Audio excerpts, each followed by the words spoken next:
பிடிக்குது கடலை நரை வந்த பிறகே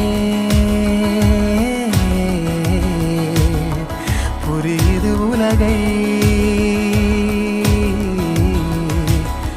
நேற்றின் இன்பங்கள் யாவும் கூடியே